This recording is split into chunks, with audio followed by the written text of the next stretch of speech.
Responsible netizens और दूसरा कोक्टा foundation. उन्होंने बाकी स्टेट्स में बाहर भी ऐसे प्रयोग किए हैं और सफलता पाई है। तो राजस्थान में अभी जयपुर कमिश्नर साथ मिल के ये अपने 3 साल के लिए इन्होंने अपना प्रोजेक्ट यहाँ चालू किया है। जिस इस पीरियड में वो यहाँ जो आने वाले हैं उनका काउंसलिंग करेंगे, विभिन्न स्कूल कॉलेजेस वगैरह में जाके वहाँ भी लोगों को समझाएंगे डिजिटल वेलनेस के लिए, और किसी को कहीं एडिक्शन की बात है तो उसको भी दूर करने की प्रयास करेंगे। तो कुल मिला के एक जो साइबर क्राइम रिलेटेड एक ही इशू पे काफ़ी एक गैप था कि इस पर कोई काम नहीं हो पा रहा था स्टेट में, ये अच्छी शुरुआत है।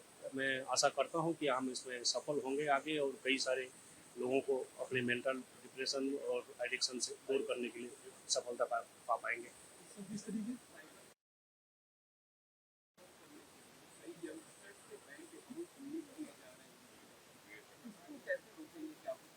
नहीं, देखिए म्यूल अकाउंट्स जो लोग किराए पे दे देते हैं साइबर फ्रॉड के लिए, कुछ तो अनजाने में देते हैं, उनको पता नहीं चलता कि भाई ये इसके क्राइम के लिए यूज़ हो रहा है, और कुछ लोग जानबूझ के उसको क्राइम के लिए यूज़ कर रहे हैं।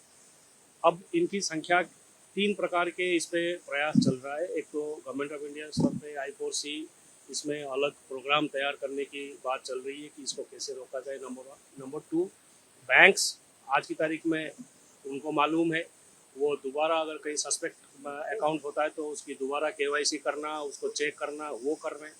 हमें जो पता चलता है कि ये कहीं सस्पेक्टेड अकाउंट हो सकता है तो हम बैंक को हम इतला कर रहे हैं कि आप इसमें दोबारा देखिए।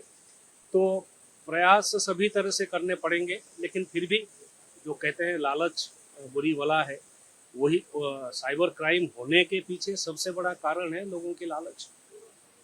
सर, एक साइबर एक्सपर्ट्स की बेहद पुलिस में कमी है, लेकिन अभी विगत दिनों कुछ साइबर कमांडोज तैयार कराए जा रहे हैं जो जिनकी ट्रेनिंग भी चल रही है। सर, किस तरह के साइबर कमांडोज होंगे, इनका क्या कार्य रहेगा? नहीं, इनका एक प्रॉपर स्कीम डिवाइस पर रखा है इनको ट्रेनिंग के लिए। Cyber security and cyber crime related बहुत सारे इश्यूज के लिए उनको ट्रेनिंग दी जा रही है। ट्रेनिंग लेके लोग हमारे ऑलरेडी आ चुके हैं, और जहाँ जहाँ इनकी ज़रूरत पड़ेगी, जिस जगह जिस पुलिस स्टेशन में जिस क्राइम पे, ये अपनी वहाँ सेवाएं देंगे, और धीरे धीरे हम ये कोशिश करेंगे कि ज़्यादा से ज़्यादा लोग इसमें ट्रेंड हो, ताकि जहाँ ज़रूरत पड़े किसी को बुलाना नहीं पड़े, वहीं उसका समाधान हम निकाल सकें। सारे के इंजीनियर्स होंगे सर?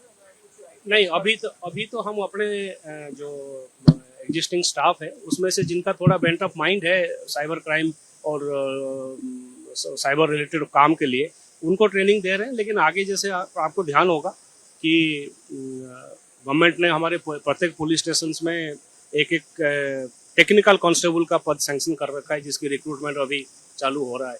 तो जैसे वो आएंगे, उनकी डे 1 से इस साइबर रिलेटेड वर्क में ही उनकी ट्रेनिंग और रिफ्रेशर ट्रेनिंग चालू होगी।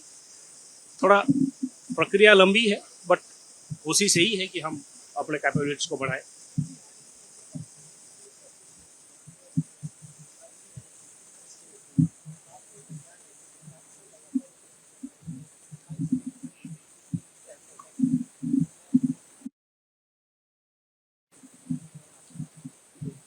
नहीं, टेलीफोन पे बात करके या किसी प्रकार से हमारे डिफेंस रिलेटेड इंटेलिजेंस कलेक्शन करने की ये काम जो है वो तो कई सालों से बॉर्डर पार से चलता आ रहा है, और यहाँ के जो लोग हैं बेसिकली इनको रेगुलर CLG की स्तर पे विभिन्न बैठकों में बॉर्डर एरियाज में सबको हर बार हम कई बार मतलब कई सैकड़ों बार हुआ होगा जिनको हमने उनको जागरूक किया है कि आर्मी रिलेटेड, एयरफोर्स रिलेटेड किसी भी प्रकार का कोई भी इंफॉर्मेशन किसी को नहीं बतानी है। जो अगर आपको सड़क में कुछ दिख रहा है उसके बारे में किसी को कुछ कहने की आवश्यकता नहीं है। आप सड़क में कुछ चल रही है गाड़ियां, तो उसको देख के किसी को कुछ बताने की जरूरत नहीं है।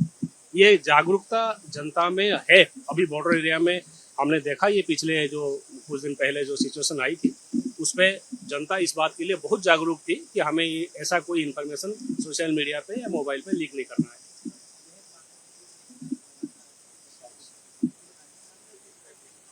नहीं, ये तो जो अवैध है हमारे कंट्री में लीगली नहीं आए हैं उनको यहाँ से कंट्री से बाहर भेजने का प्रक्रिया कई सालों से निर्धारित है, तय है, और उस प्रक्रिया के तहत जो कार्रवाई करनी है वो डिपार्टमेंट अपना कर रहा है। नहीं, ऐसा नहीं है, तो रेगुलरली चल रही है और आगे भी चलती रहेगी। जो जो जो लीगली कंट्री में नहीं है, इलीगल है, उसको तो देश से बाहर निकालने का नियम कानून बने हुए हैं और वही फॉलो होगा आगे भी।